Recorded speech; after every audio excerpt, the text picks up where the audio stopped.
Պարոն Մամիջանյան, երեկ Նիկոլ Փաշինյանն իր եզրափակիչ ելույթում բյուջեի քննարկումների ժամանակ հայտարարեց, որ այդ անձանց առաջնորդած ուժերը չպետք է լինեն խորհրդարանում։ Խոսքը երկրորդ եւ երրորդ նախագահների եւ իրենց թիմերի մասին է եւ որոշ ուժերի առանց անուններ տալու անձանց անվանեց ազդեցության գործակալներ։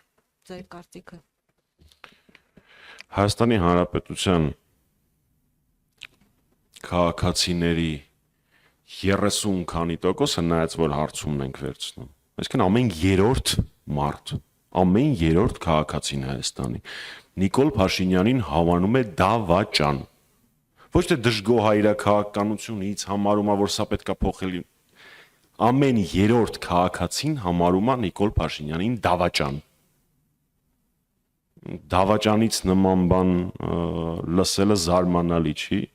Ինքը իր թե գործունեությամբ է ցույց տվել, թե ինքը ինչպես է այլ երկրների օրակարգը սպասարկում, եւ թե օր-օրի ի հայտ եկող փաստերը 2018 թվականի իրադարձությունների վերաբերյալ ակնհայտ են դարձնում, թե ում պատվերն էր կատարում Փաշինյանը, ով է վարժեցրել Փաշինյանին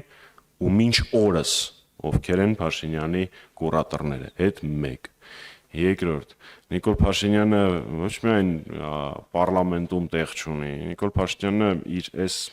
հակապետական եւ դավաճանական գործունեությամբ Հայաստանում պիտի որ տեղ չունենա։